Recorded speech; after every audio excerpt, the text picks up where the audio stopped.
Welcome back. ہم بات کر رہے ہیں پاکستان سٹیل مل کی، اور ہم نے دیکھا کہ پچھلی حکومت میں بھی اس پہ ڈکیتی کرنے کی کوشش کی گئی اور شاید وہ اس حکومت میں بھی جاری ہے.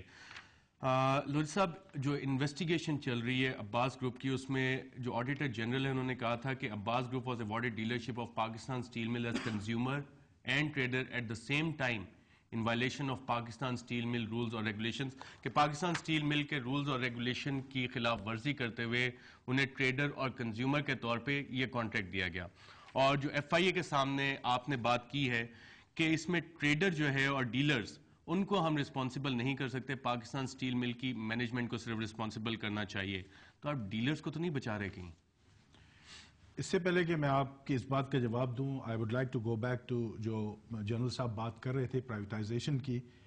دیکھیے، privatization you can not delink the present situation from what happened in the past.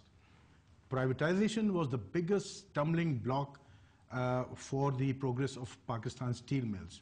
میں آپ کو ایک چھوٹی سی مثال دیتا ہوں کہ اس کی وجہ سے پاکستان اسٹیل مل کو کتنا لاس ہوا. ہمارے پاس 2 کوک اوون بیٹریز ہیں. وہ coke oven batteries absolutely essential ہوتی ہیں for a steel mill because they produces the coke which is required to charge the furnaces, to charge the BFs. ہمارے جو ریپیئر ہونی تھی اس کا جو ایک شیڈیول تھا، because of the privatisation it could not take place. اس وقت ہم نے 1 ارب روپے میں جو ریپیئر کرنی تھی وہ ہم نے نہیں کی، اور اب جا کے ہم نے 2009 میں اس کو جب ریپیئر کرنا شروع کیا تو وہ 1.5 ارب کی ریپیئر ہوئی. اس سے نقصان کتنا ہوا اتنے؟ میں آپ کو بتا رہا ہوں جی، آپ ذرا میری بات سنیے. گو کے کاسٹ تو صرف 500 ملین بڑی، لیکن اس کا نقصان یہ ہوا کہ آپ نے 4 سال کے اندر تقریباً 30 ارب روپے کی ایڈیشنل کوک امپورٹ کی ہے. دس از دا لاس. 30 ارب کی؟ جی. تو یہ چھوٹے چھوٹے، صاحب اس پہ کوئی کرمنل کیس نہیں ہونا چاہیے کہ ایک فالٹی ڈیسیژن جس کا ایفیکٹ 30 ارب روپے کا ہوا؟ مس مینجمنٹ بالکل. حاضر چیئرمین صاحب بات کریں. چارج شیٹ ہو سکتے ہیں وہ لوگ، اسپیشلی جو پچھلے تھے.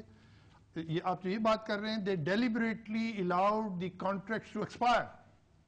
ان کے لانگ ٹرم کانٹریکٹس ہوتے ہیں، جو میں نے ڈاکومنٹس دیکھے ہیں، ان کے 2009 میں ایکسپائر ہونے تھے، ہو گئے. 2008 میں ہونے تھے، ہو گئے. اب بھی ان کے پاس میرے جہاں تک نالج کوئی لانگ ٹرم کانٹریکٹ نہیں ہے. تو یہ جان کے کیا گیا.